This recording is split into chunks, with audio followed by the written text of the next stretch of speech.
O Senhor esteja convosco. Ele está no meio de nós. Proclamação do Evangelho de Jesus Cristo segundo João. Glória a vós, Senhor. Naquele tempo, João viu Jesus aproximar-se dele e disse: Eis o Cordeiro de Deus que tira o pecado do mundo. Dele é que eu disse: depois de mim vem um homem que passou à minha frente, porque existia antes de mim. Também eu não o conhecia, mas se eu vim batizar com água, foi para que ele fosse manifestado a Israel.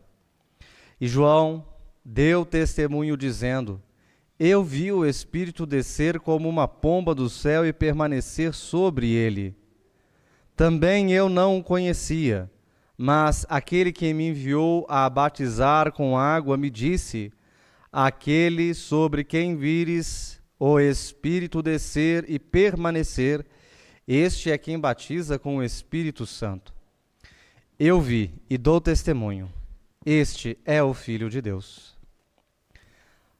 Palavra da salvação. Glória a vós, Senhor. Podemos nos assentar.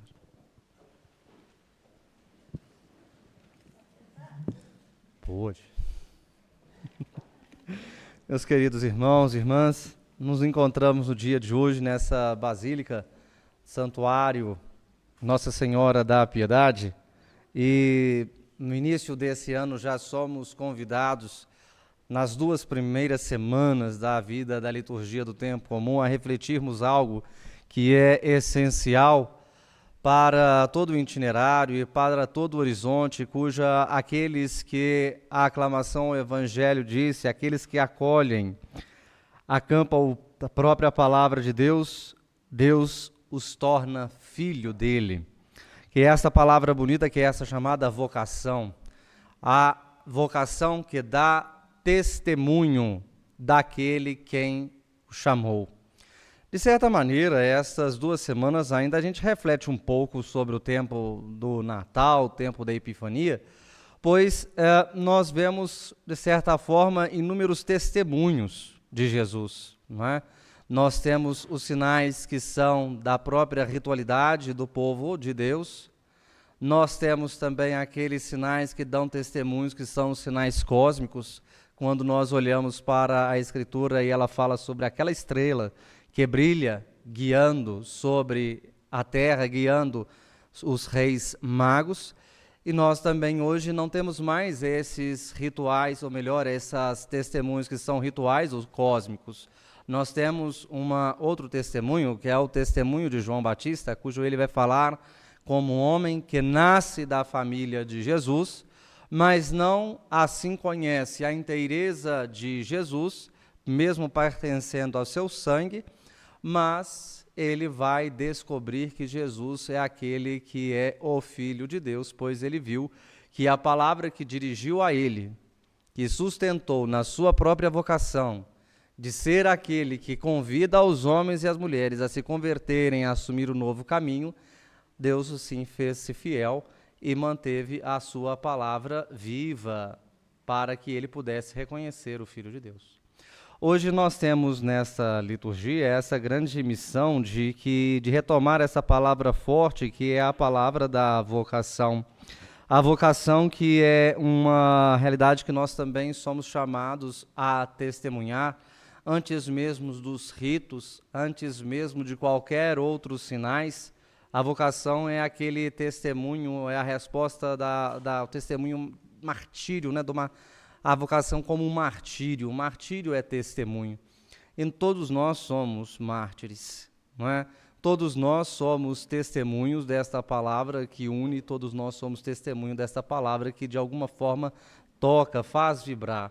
Isso faz parte da universalidade da igreja. Na segunda leitura a gente encontra São Paulo dizendo: graça e paz a todos aqueles que estão em Corintos, mas todos aqueles que também chamam Jesus de Senhor deles e também Senhor nosso, para dizer que esta chamada à vocação à santidade é para todos. O que é bonito de perceber é que Paulo, quando ele também retoma a sua vocação, ele não retoma como um homem que está dizendo que ele tem autoridade, porque ele fez tantas coisas boas para ser digno de receber uma vocação, pois como sabemos de Paulo, Paulo também é aquele perseguidor. Isso mostra qual que é a virada, não é, do Antigo Testamento para o Novo Testamento, quando olhamos para o caminho da santidade. A santidade pessoal de cada um de nós aqui e a santidade de toda a igreja não é aquela santidade como estava prescrita no Antigo Testamento, que era no cumprir das leis, no cumprir das regras, como se fosse algo primeiro para assim atingirmos essa santidade. Mas a nossa santidade, ela utiliza do compromisso, utiliza do testemunho.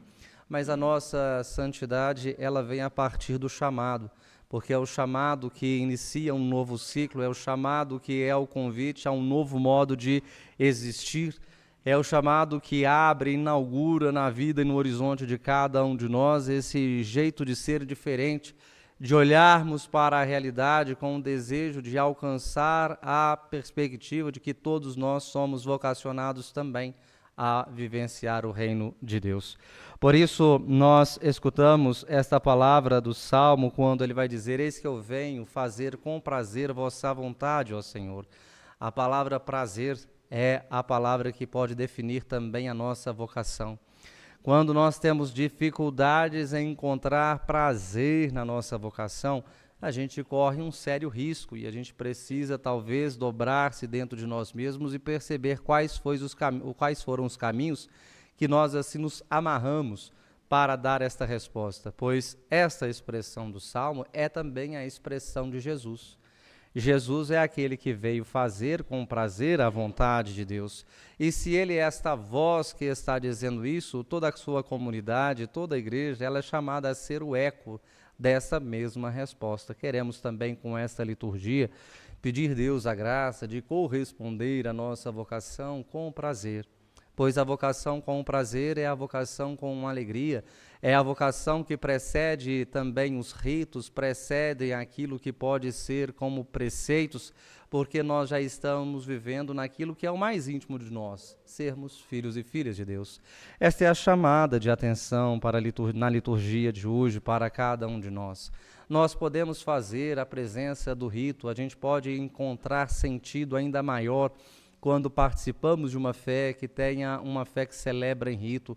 Nós podemos observar que existem os preceitos e os mandamentos da igreja, os mandamentos de Deus, que ainda continuam vigentes para cada um de nós, mas tudo isso vai fazer mais sentido se a gente pedir ao Espírito Santo de Deus que antes disso tudo a gente sinta-se feliz, a gente sinta prazeroso no caminho de Deus e cumprindo tudo aquilo que Ele nos sustenta, pois é o Espírito de Deus que, dando esta alegria, que sustenta a nossa vocação.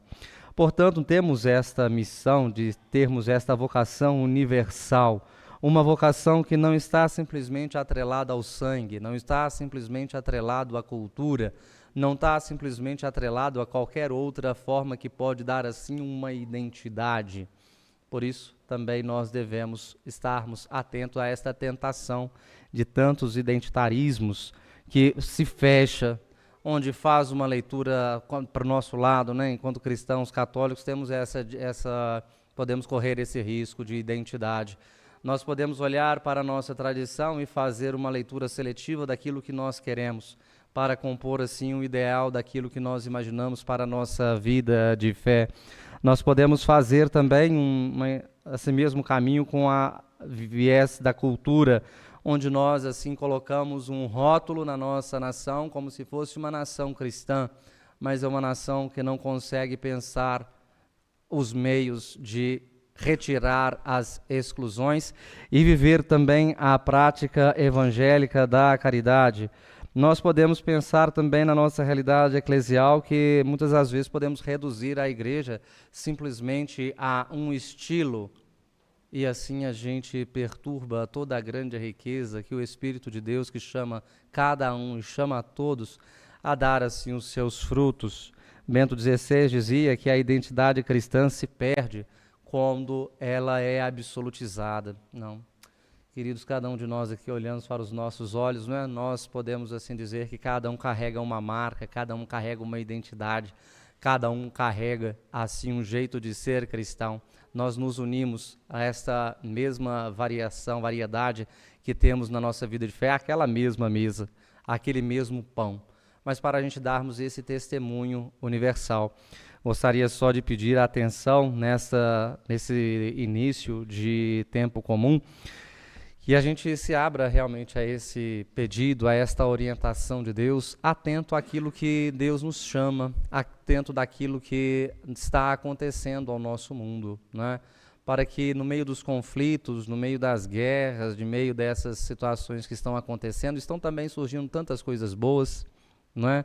Estão surgindo assim cuidado de alguns países que estão combatendo também a fome. O Brasil é um exemplo disso. Nós temos países que estão se debruçando no plantio de tantas milhões. Já fiquei impressionado de ver, não é, nessa notícia que a Etiópia bateu o recorde em 12 horas, não é? Foram mais de 250 milhões de árvores plantadas em menos de 12 horas, superaram um recorde de plantação, não é? Temos também tantos outros momentos em que países estão conseguindo aí atingir aqueles patamares de desenvolvimento que são tão oportunos. Isso tudo, queridos, é apenas um instrumento, é apenas um caminho, é apenas uma experiência. A nossa vida, a nossa peregrinação é apenas uma experiência de, assim, nos adaptarmos para vivermos melhor no reino de Deus. Por isso que nós devemos nos atirar à nossa vocação. Por isso que devemos nos atirar também naquilo que Deus nos chama a fazer e que nós temos a condição de corresponder.